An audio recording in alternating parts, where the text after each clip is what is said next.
예, 오늘의 주인공 엘리야의 모습은 우리가 지난 시간 배웠던 엘리야의 모습과 너무나 대조되는 모습으로 등장하고 있습니다. 지난주 말씀에서 엘리야는 어땠습니까? 무서운 아합 왕에게 담대히 심판의 메시지를 전하고 또 바알과 아세라 선지자 850명 앞에 전혀 쫄지 않고 당당하게 싸워서 승리하는 무적의 용사였습니다.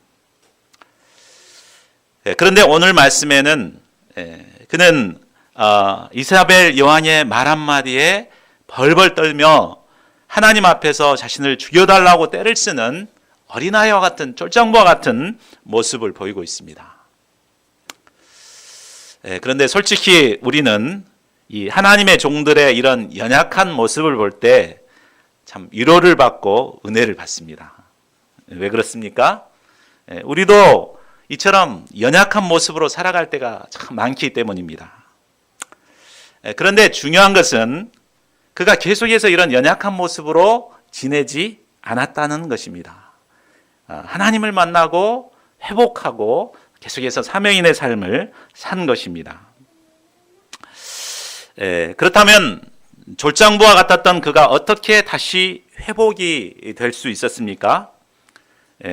본문 말씀을 통해서 이를 잘 배우고 저희가 모든 연약함에서 벗어나 담대히 사명인의 삶을 살아가는 종들이 될 수 있기를 기도합니다. 자, 1절을 보십시오. 아합은 놀라운 하나님의 역사를 보았으면서도 회개하지 않고 엘리야가 행한 모든 일을 이사벨에게 다 고자질하고 일러 바쳤습니다. 특히 이세벨이 아끼는 바알 선지자를 엘리야가 어떻게 칼로 죽였는지를 자세히 설명했습니다. 그는 왕이라기보다는 이세벨의 치마폭에 쌓여 고자질이나 하는 철부지 어린아이와 같았습니다. 어쨌건 아합과 이세벨은 이 모든 일이 살아계신 하나님께서 행하신 이름을 깨닫고 회개하고 돌이켜야 마땅했습니다. 그러나 이세벨은 어떻게 합니까? 2절을 보십시오. 이세벨은 엘리야에 대한 증오심에 사로잡혔습니다. 그리고 사신을 엘리야에게 보내 말합니다. 내가 내일 이맘때에 반드시 내 생명을 저 사람들 중 한 사람의 생명과 같게 하리라. 그렇게 하지 아니하면 신들이 내게 벌이에 벌을 내림이 마땅하니라. 이세벨은 참으로 무서운 여인이었습니다. 이스라엘의 바알 신앙을 심기 위해 그녀는 여호와의 선지자를 닥치는 대로 죽여 진멸해버리는 이런 악마와 같은 여인이었습니다. 그는 자신이 공을 들여 이제 이 우상의 나라를 만들어 놨는데 이 엘리야라는 것이 나타나서 모든 것을 한순간에 허물어 버리자 그에 대한 증오심에 불타올랐습니다. 그래서 내일 당장 죽여버리겠다고 협박을 한 것입니다. 자, 그러면 이런 반응은 또 어떠합니까? 3절, 4절을 보십시오. 그는 자신이 죽게 된 이 형편을 보고 급히 일어나 자기 생명을 위해 도망을 하였습니다. 어디까지 도망합니까? 부엘세바까지. 부엘세바는 북이스라엘 아래에 남유다가 있는데 그 남유다의 최남방에 있는 도시입니다. 그러니까 국경을 넘어서 제일 밑에까지 내려갔습니다. 그것도 모자라 자기 사환을 그곳에 머물게 하고 자신은 광야로 들어가 하룻길을 갔습니다. 그곳은 과거 이스라엘이 출애굽하여 광야 훈련을 받았던 곳과 가까운 곳입니다. 그곳에서 한 로뎀나무 아래에 앉아서 죽기를 원하여 하나님께 부르짖습니다. 여호와여, 넉넉하오니 지금 내 생명을 거두시옵소서. 나는 내 조상들보다 낫지 못하나이다.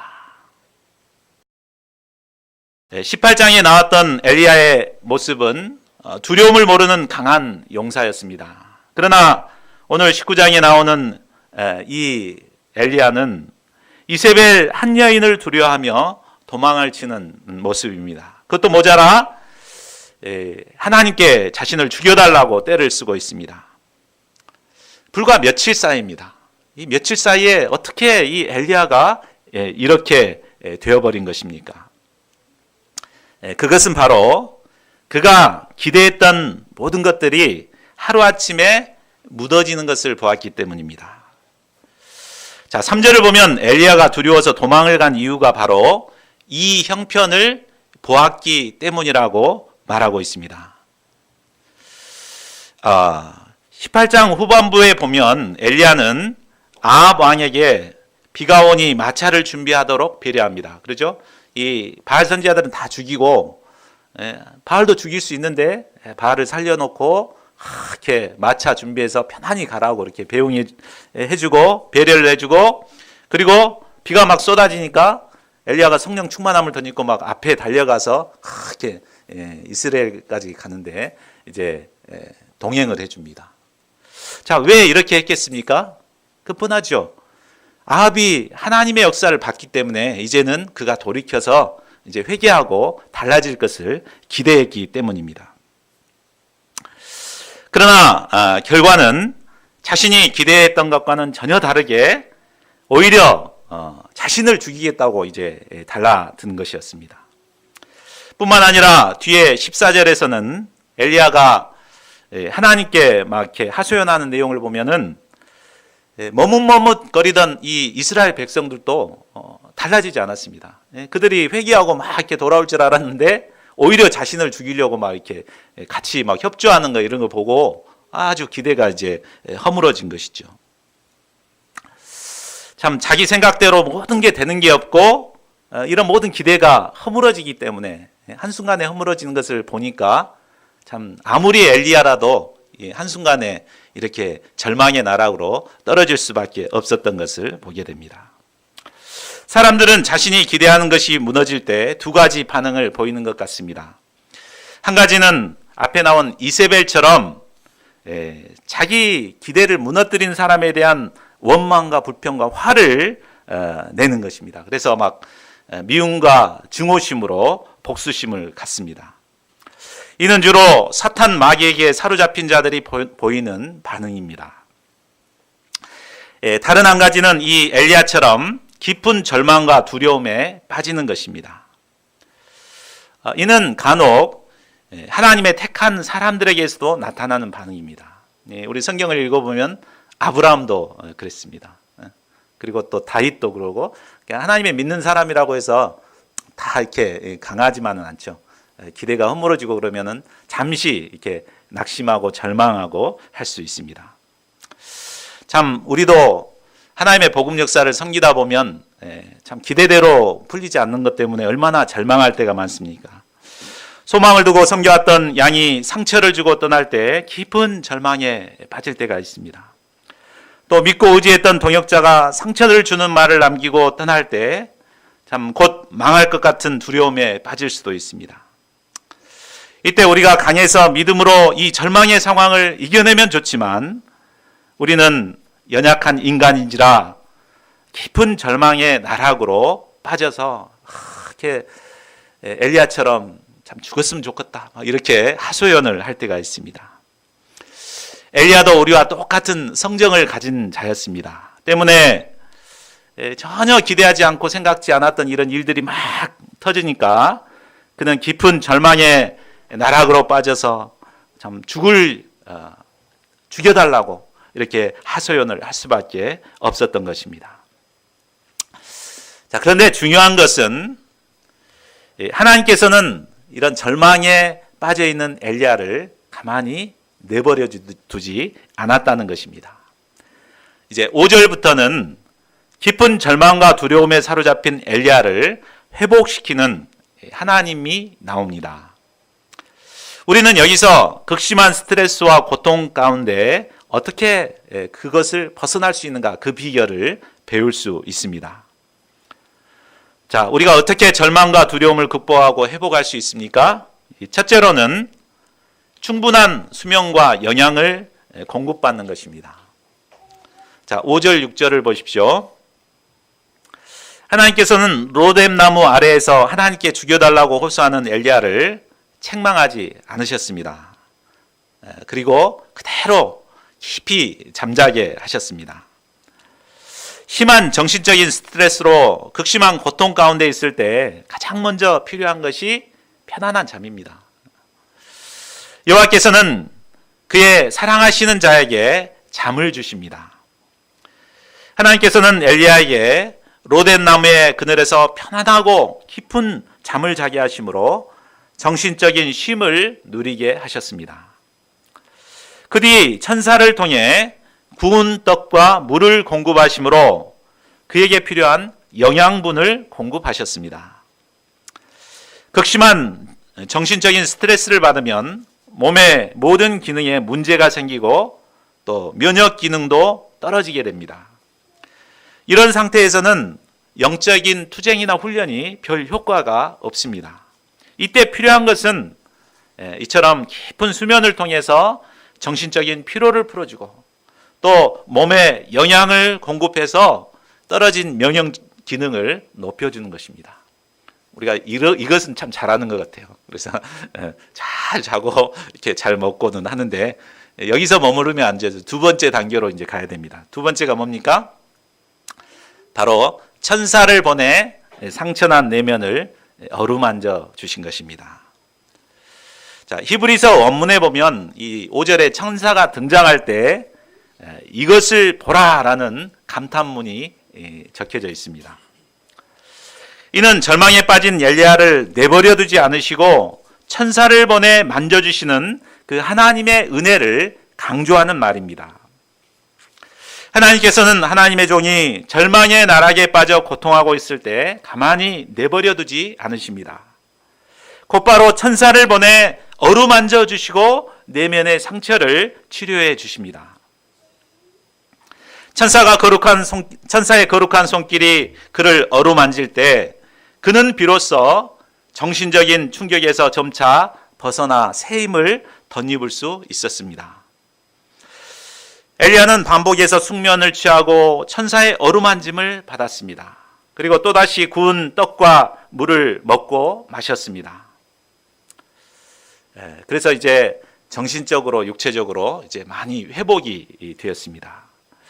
그러나 충분한 쉼을 얻고 영양을 공급받고 천사의 어루만짐을 받았다고 해서 온전한 회복은 또 이루어지지 않습니다. 그 뒤에 무엇이 필요합니까? 마지막 세 번째로 바로 호렙산으로 나아가 하나님을 만나는 것입니다. 자, 호렙은 어떤 곳입니까? 호렙산은 과거 이스라엘의 지도자 모세가 떨기나무 불꽃 가운데서 계신 하나님을 만난 그리고 사명을 받은 곳입니다. 또한 이스라엘이 르비딤 광야에서 목말라 했죠. 그럴 때 어디서 이렇게 샘물을 내십니까? 바로 호렙산에서 샘물을 내서 그들을 먹이셨습니다.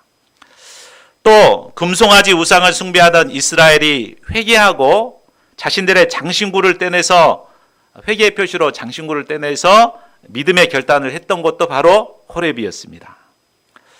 또 하나님의 언약의 두 돌판을 받은 시내산이 있는 것도 호렙이요. 또 이스라엘과 하나님과 언약을 맺은 것도 바로 호렙이었습니다. 하나님께서는 이런 하나님의 산 호렙으로 엘리야를 부르시고 그와 만나기를 원하십니다. 참 천사가 엘리야에게 나타나 어루만지고 그를 먹이신 이유가 바로 여기에 있습니다.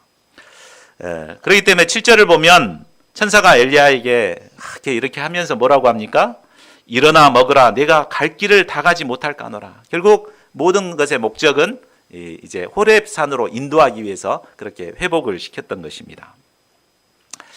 하나님께서는 힘들어진 엘리야를 회복시켜 주시기 위해 천사를 보내 어루만져 주시고 쉼과 회복의 은혜를 주셨습니다.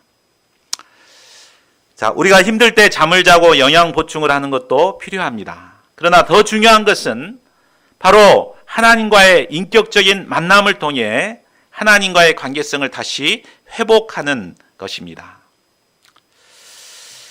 하나님께서는 호렙에서 우리를 만나기를 원하십니다. 자, 그러면 호렙은 과연 어떤 곳인가요? 저는 개인적으로 우리가 매년 준비하여 감당하는 이 각종 수양회들이 있죠. 이 수양회가 바로 호렙이 아닌가 싶습니다. 우리가 여름 수양회를 통해서 예수님을 만나게 되고 또 새롭게 사명을 이렇게 거기서 받게 되고 또 하나님과 만나 교제하게 되고 이것이 바로 호렙이 아닌가 생각합니다. 올해도 하나님께서 이 거룩한 산 호렙에서 하나님을 만나 풍성한 회복의 은혜를 누리는 역사를 이루어 주시기를 기도합니다. 자, 그러면 우리가 구체적으로 어떻게 하나님을 만날 수 있습니까? 9절에서 14절은 호렙산에서 엘리야가 하나님을 만나게 된 내용을 기록하고 있습니다. 자, 그런데 그 구조가 좀 특이합니다. 보시면 9절 하반절에서 10절까지 또 13절 하반절에서 14절까지 아주 똑같습니다. 그렇죠? 하나님의 질문과 엘리야의 대답이 똑같습니다. 다만 다른 게 있다면 9절 하반절에서는 여호와의 말씀이 이제 임했고 또 13절 하반절에서 14절은 소리가 임한 것이 다르죠. 그리고 그 사이에 11절과 12절이 위치해 있습니다. 마치 햄버거 같죠. 가운데 패티 가장 중요한 부분이 이제 11, 12절 말씀이죠. 이렇게 한 이유는 이제 저자가 이렇게 쓴 이유는 바로 11, 12절 말씀을 이제 강조하기 위함 같습니다. 그러니까 바로 이제 엘리야가 어떻게 하나님을 만나고 회복이 되었는가 그것을 강조하기 위해서 이렇게 썼습니다. 또 세미한 소리를 통해 하나님을 만나 교제하는 것이 얼마나 중요한가를 강조하기 위함입니다. 자, 그렇다면 엘리야가 구체적으로 어떤 과정을 통해서 하나님을 만나는지 살펴보겠습니다. 먼저 9절 10절을 보십시오. 자, 엘리야는 하나님의 산 호렙에 왔지만 굴 속에 들어가서 그곳에서 머물러 있었습니다.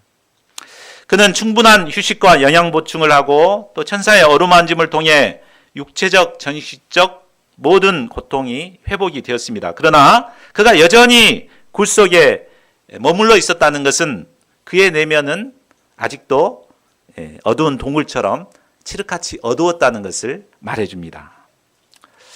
이런 그가 완전한 영적 회복을 얻기 위해서는 바로 하나님과의 인격적인 만남이 필요했습니다. 이런 그를 하나님께서는 부르십니다. 엘리야야, 내가 어찌하여 여기 있느냐?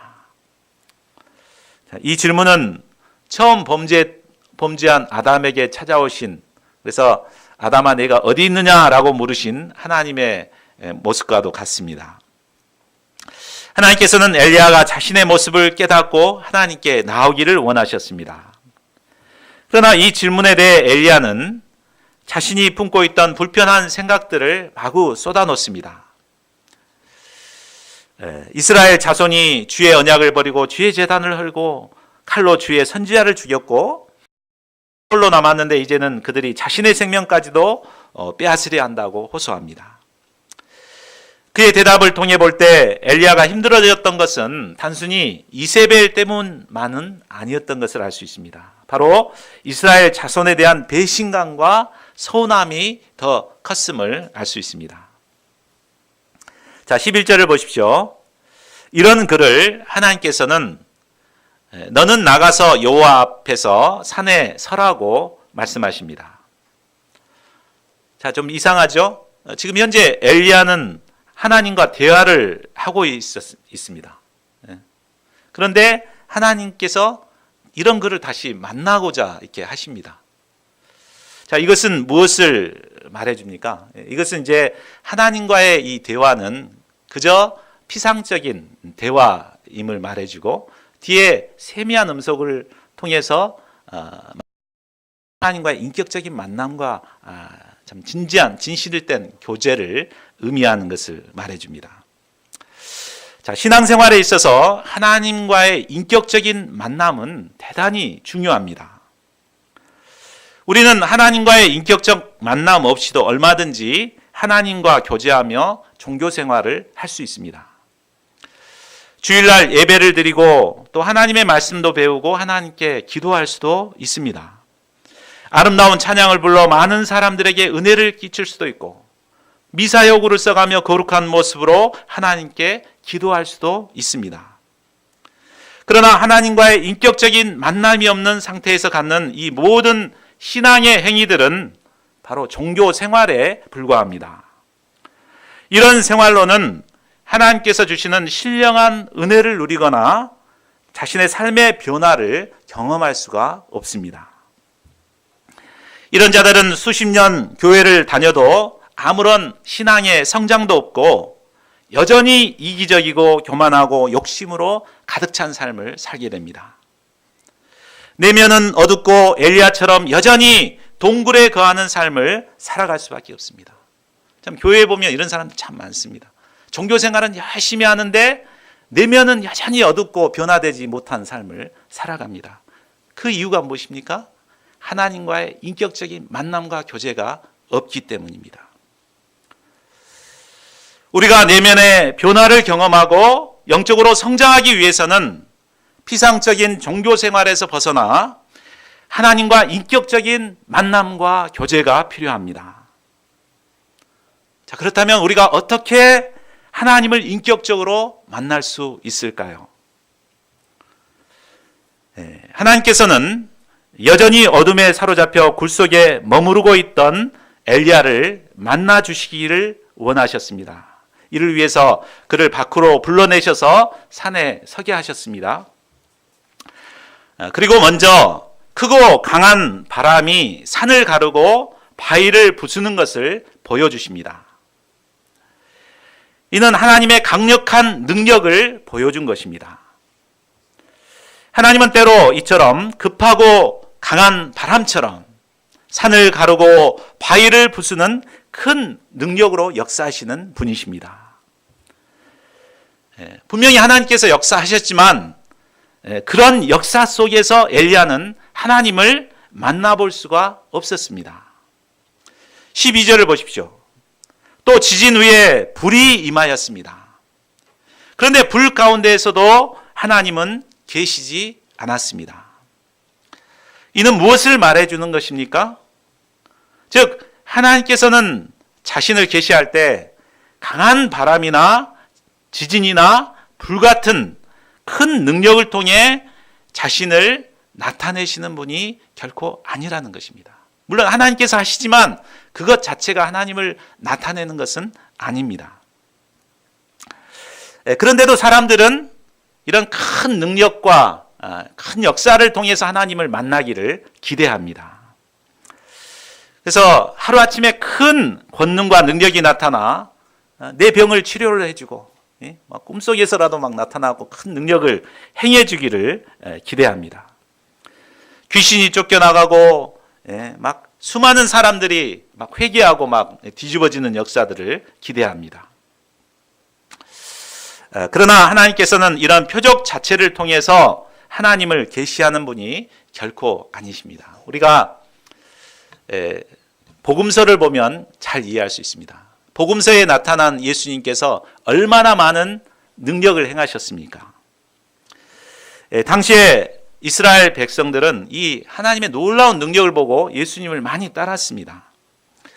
예수님께서는 물을 포도주로 바꾸시고 또 소경의 눈을 뜨게 하시고 심지어 죽은 자도 살아나게 하셨습니다. 그리고 그들이 배고팠을 때 오병이어로 5천 명을 먹이신 역사를 이루셨습니다. 그러나 그들은 이런 큰 하나님의 능력을 보고도 믿음을 갖지 못했습니다. 그들이 결국 어떻게 합니까? 예수님을 십자가에 못 박으라고 소리치는, 그래서 결국 십자가에 못 박게 하는 장본인들이 되어버렸습니다. 이를 통해서 볼 때 우리 눈에 보이는 큰 능력의 역사가 있어야만 하나님을 보게 되고 만나게 되는 것이 결코 아님을 알 수 있습니다. 우리는 막 이런 기적을 기대하죠. 그냥 아무 공부도 안 했으면서도 막 이번에 합격만 시켜주면 그냥 하나님 믿겠습니다. 그렇게 하는데 결코 그렇게 하나님 역사하시 않습니다. 자, 그러면 우리가 어떻게 하나님을 만날 수가 있습니까? 12절 하반절과 13절을 보십시오. 자, 불이 있은 후에 세미한 소리가 있었습니다. 세미한 소리란 조용하고 부드럽게 말하는 소리를 말합니다. 이는 앞에 나타났던 강한 바람과 지진과 불과 대조가 되는 말입니다. 이처럼 하나님께서는 세미한 소리를 통해 자신을 나타내시고 우리에게 말씀하시는 분이십니다. 우리가 어떨 때 이 하나님의 세미한 음성을 들을 수 있습니까? 우리가 말씀을 깊이 묵상할 때 하나님께서는 세미한 음성을 들려주십니다. 우리가 하나님께서 주신 말씀을 묵상하면서 소감을 이렇게 현실되게 이렇게 쓰고자 할 때 잔잔하게 하나님께서 속삭여 주시는 세미한 음성을 우리가 듣게 됩니다. 또 우리가 이 말씀의 기초에서 하나님께 이렇게 기도할 때 하나님께서는 우리의 내면의 세미한 음성을 들려주십니다. 우리가 주일 예배 말씀 예배를 듣는 가운데서도 정말 간절한 소원을 가지고 하나님께서 나에게 어떤 말씀을 주시는가, 하나님의 마음을 이렇게 헤아리고자 이렇게 참 간절한 마음으로 예배를 드릴 때 그 가운데 하나님의 세미한 소리와 음성을 들을 수가 있는 것입니다. 하나님은 이처럼 세미한 음성을 통해 우리에게 자신을 계시하시는 분이십니다. 우리는 모두가 이 세미한 음성을 통해서 하나님을 만나고 체험한 분들입니다. 그렇죠? 우리가 이곳에서 말씀을 공부하면서 말씀을 통해서 하나님의 세미한 음성에 하나님을 만나고 교제하고 이런 은혜를 누린 자들입니다. 우리가 하나님의 말씀을 이렇게 말씀의 그 세미한 소리를 통해서 참 하나님의 은혜를 누렸습니다. 그러므로 우리가 이제 다른 데 관심을 가졌습니다. 우리가 이제 계속 이렇게 은혜를 받다 보니까 우리가 색다른 것에 막 마음을 두기 쉽습니다. 급하고 강한 바람이나 막 지진을 바라보기 쉬운데 우리가 계속해서 늘 이 하나님과 세미한 음성을 듣고 교제하고 이런 가운데 우리가 참 내면이 회복되고 성장하는 역사를 이룰 수가 있는 것입니다. 자, 그런데 우리가 세미한 소리로 말씀하신 하나님의 음성을 듣기 위해서는 먼저 우리 마음속을 시끄럽게 하는 여러 가지 소리에 귀를 기울여서는 안 됩니다. 그죠? 잡음이 많으면 이 세미한 소리가 안 들리게 되죠. 그래서 이런 잡음을 다 제거하고 집중을 해야 합니다. 그러기 위해서는 조용한 시간과 장소를 찾아서 깊이 말씀을 묵상해야 합니다. 그리할 때 세미한 음성을 들을 수가 있습니다. 자, 엘리야는 세미한 소리를 통해 말씀하시는 여호와의 음성을 듣게 되었습니다. 이를 통해 그는 하나님과의 인격적인 만남을 새롭게 갖게 되었고 온전한 회복의 은혜를 누리게 되었습니다. 세미한 소리를 통해 하나님을 발견한 엘리야는 하나님 앞에 두렵고 떨림으로 겉옷으로 얼굴을 가렸습니다.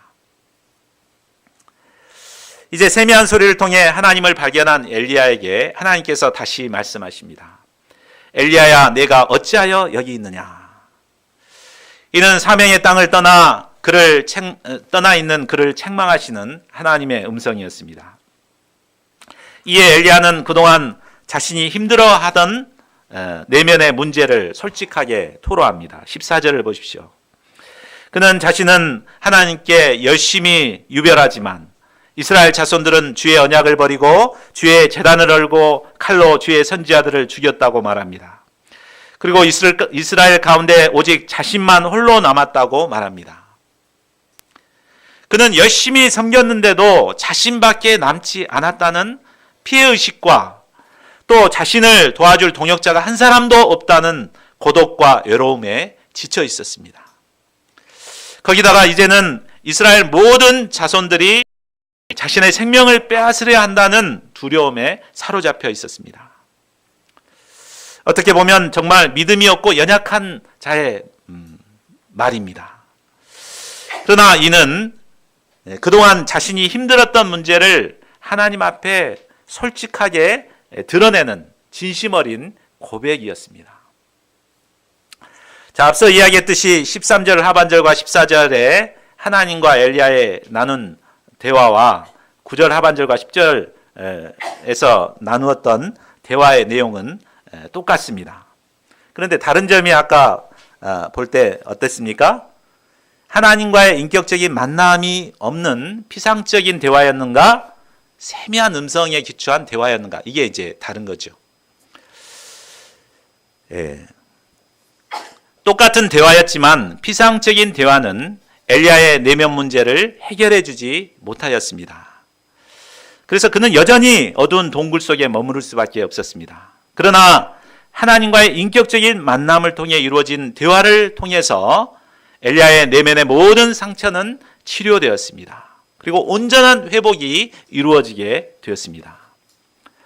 이를 통해 볼 때 하나님과의 인격적인 만남에 기초하는 신앙생활과 또 세미한 소리를 듣는 신앙생활이 얼마나 중요한가를 깨닫게 됩니다. 자, 15절에서 17절은 엘리야를 회복시킨 하나님께서 엘리야에게 새롭게 사명을 주시는 내용이 나옵니다. 엘리야가 다시 감당할 사명은 세 가지였습니다. 첫째는 다메섹으로 가서 하사엘을 아람 왕으로 세우는 일입니다. 둘째는 예후를 이스라엘의 왕으로 임명하고 기름을 부어 세우는 일입니다. 그리고 세 번째는 엘리사를 자신의 후계자로 세우는 일입니다. 계속해서 하나님께서는 엘리야의 이 일을 맡기신 이유가 무엇인가를 말씀하십니다. 17절을 보십시오. 이는 아합 왕과 불의한 자들을 하사엘과 예후와 엘리사를 통해 심판하기 위해서였습니다. 자, 이를 통해서 볼 때 엘리야의 생각과 하나님의 생각이 많이 차이가 있음을 알 수가 있습니다. 엘리야는 자신이 아합에게 이렇게 하나님의 역사를 이렇게 보여주면 엘리야가 회개하고 모든 일들이 이렇게 정리될 것이라고 이렇게 기대했죠. 근데 하나님의 생각은 그것이 아니었습니다. 하나님은 하나님의 사람들을 세워서 불의한 자들을 심판하고자 하신 것입니다. 자, 이처럼 우리는 우리가 생각하는 생각과 하나님의 생각이 다릅니다. 그러므로 우리가 우리의 생각대로 일이 다소 풀리지 않았다고 해서 절망할 필요가 결코 없습니다. 내 생각이 잘못됐구나 이렇게 생각하면 됩니다. 그리고 하나님의 생각이 무엇일까 이걸 찾으면 되는데 우리는 내 생각대로 뭐가 안 되면 막 절망하고 낙담하고 막 죽여주라고 막 이제 때를 쓰는 경향이 있습니다. 우리가 참 내 뜻대로 일이 풀리지 않았을지라도 하나님의 생각대로 이루어지실 것을 믿고 맡겨주신 일에 충성하는 자들이 되어야 되겠습니다. 자, 18절을 보십시오. 14절에서 엘리야는 하나님께 오직 나만 남았다고 고통을 토로했습니다. 이에 하나님께서는 바알에 무릎을 꿇지 아니한 자를 남겼다고 말씀하십니다. 우리말 번역에는 미래형으로 쓰여 있는데 원문에는 완료형으로 쓰여 있습니다.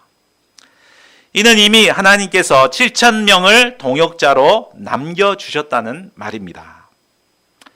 엘리야는 자기만 남았다고 생각했지만 하나님은 엘리사뿐만 아니라 7,000명을 남겨두셨습니다. 오늘날 황폐한 세상이나 캠퍼스를 바라볼 때 남은 자들이 없는 것 같습니다. 오직 여기 있는 10명 남짓한 인원만 남은 것 같습니다. 그러나 하나님께서는 이 세상의 죄악에 무릎을 꿇지 않는 자들을 남겨놓으셨습니다. 우리가 해야 할 일은 하나님께서 남겨놓으신 자들을 찾아서 동역의 그릇을 이루어 가는 것입니다.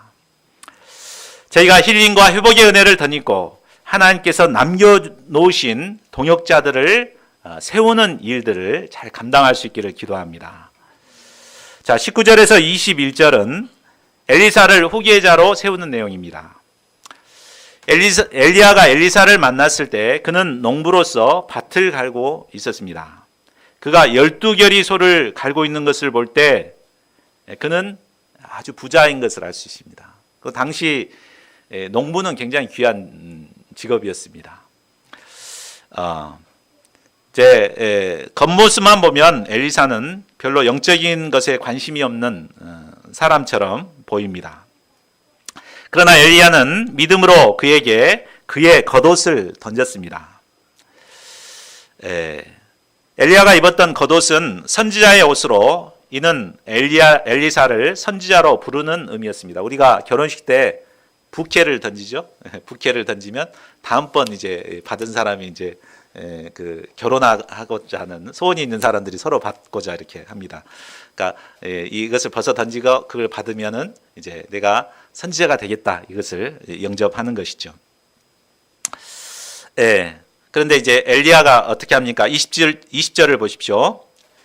그는 소를 버리고 엘리야에게 달려가서 부모에게 인사한 후 따르겠다고 합니다. 그리고 소 한 겨리를 취하여서 잡아서 잔치를 벌이고 고기를 삶아서 가족과 이웃에게 주어 먹게 합니다. 겨리소니까 최소한 2마리 이상인데 이제 2마리 이상 소를 잡아가지고 잔치를 벌이고, 그리고 이제 엘리야를 따라서 풀타임 사역자로 그를 수종 들게 됩니다. 자, 결론을 맺겠습니다.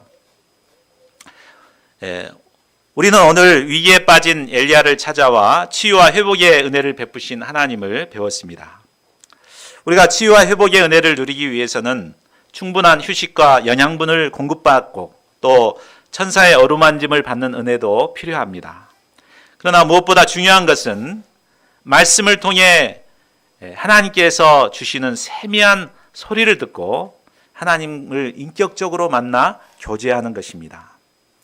저희 모두가 날마다 세미한 소리를 통해 우리를 만나주시는 하나님과 인격적인 만남과 교제를 누리는 자들이 되기를 기도합니다.